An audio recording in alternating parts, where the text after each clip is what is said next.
மதுரை திருமங்கலம் அருகாமையில் இருக்கிற கப்பலூர் கட்டண வசூல் மையத்தை அப்புறப்படுத்த வேண்டும் என்பதற்காக இன்றைக்கி ஒட்டுமொத்த இந்த பகுதி மக்கள் அனைவருமே நகராட்சி சபை 10 கிராமங்கள் கல்லுப்பட்டி உள்பட அனைத்து பகுதியிலும் இருக்கிற மக்கள்கள் வணிகர்கள் அனைவருமே இது அநியாயமாக வசூல் செய்யப்படுகிறது.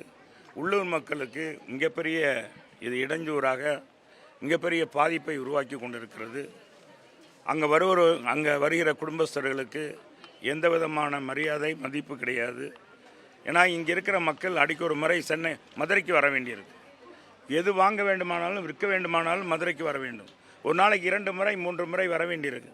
ஒவ்வொரு முறையும் கட்ட வேண்டிய இப்படி சூழ்நிலை இருப்பதனால் இதை அப்புறப்படுத்த வேண்டும். நீண்ட நாளாக இந்த கோரிக்கை இருக்குது.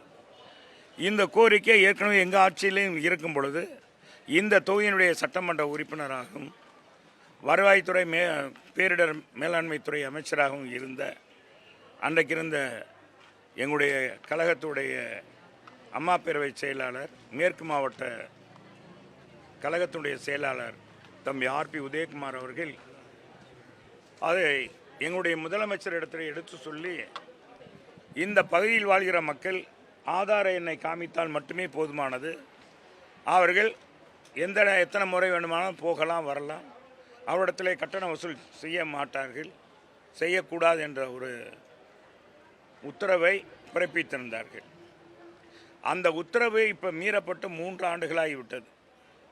என்றைக்கு தேர்தல் அறிவித்தார்களோ சட்டமன்றத்திற்கு 2021 அந்த தேர்தல் அறிவித்த உடனேயே அந்த கட்டண மையத்தை நிர்வாகம் பண்ணுறவர்கள் உடனடியாக அந்த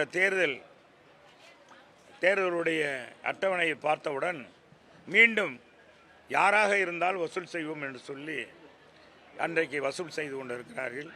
இந்த வசூல் செய்வதை தேர்தல் நேரத்தில் நம்முடைய இன்றைக்கு இருக்க முதலமைச்சர் அன்றைக்கு எதிர்க்கட்சி தலைவராக இருந்த திராவிட முன்னேற்ற கழகத்துடைய தலைவர் மு.க. ஸ்டாலின் அவர்கள் அவர் ஏற்கனவே கிராம சபை கூட்டத்திலும் பேசியிருக்கிறார் இந்த டோல்கேட் சம்பந்தமாகவும். அதே மாதிரி தேர்தல் வாக்குறுதியாக அவர் என்ன சொல்கிறார் என்றால் இந்த கட்டண மையத்தை நிச்சயமாக அப்புறப்படுத்துவோம், முதல் கையெழுத்தாக நான் போடுவேன் என்று நம்முடைய முதலமைச்சர் வாக்குறுதி கொடுத்தார். இன்றைக்கி வாக்குறுதி என்ன ஆச்சுன்னு உங்களுக்கெல்லாம் தெரியும்.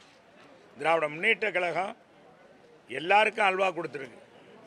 அவங்க ஆட்சியில் தேர்தல் நேரத்தில் கொடுக்குற வாக்குறுதியெல்லாம் ஒரு வாக்குறுதி அல்ல. அது வாக்குகளை பெறுவதற்காக மக்களை கவர்வதற்காக பெறுகிற வாக்குறுதியை தவிர வேறு எந்த வாக்குறுதியும் இல்லை என்று நினைக்கிறார்கள்.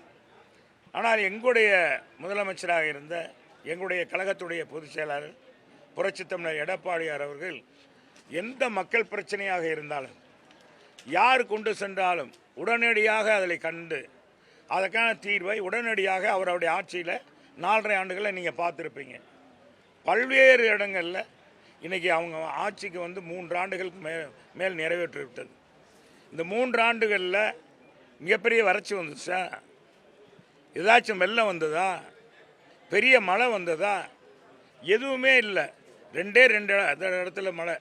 ஒன்று சென்னை, இன்னொன்று நம்முடைய தூத்துக்குடி, திருநெல்வேலி, தென்காசி போன்ற மாவட்டங்களில் மழை பெய்யுது. இந்த 2ஐ தவிர வேறு எதுவுமே இல்லை. அனைத்து நீர்நிலைகளுமே எங்களுடைய பொதுச் செயலாளருடைய அருமையான உத்தரவினால் இந்த குடிமராமத்து பணி மூலமாக நீர்நிலைகள்லாம் பார்த்திங்கன்னா மழை நீர்கள்லாம் சேகரித்து எல்லாருக்கும் தங்குதடைன்னு குடிநீர் கிடைக்கிறது, விவசாயம் பண்ணுகிறார்கள். எனவே எந்த பிரச்சனையும் இல்லாத இந்த அரசாங்கத்திற்கு உருவாக்கி கொடுத்தது எங்களுடைய புரட்சி தமிழர் எடப்பாடியார். அதற்கு முதல்ல இவங்க வாழ்த்து சொல்லணும். எங்களுக்கு இந்த ஆட்சி, எங்களுடைய ஆட்சியை வாழ்த்திருக்கணும். செய்திகளை உடனுக்குடனும் துல்லியமாகவும் தெரிந்து கொள்ள சப்ஸ்கிரைப் பண்ணுங்க.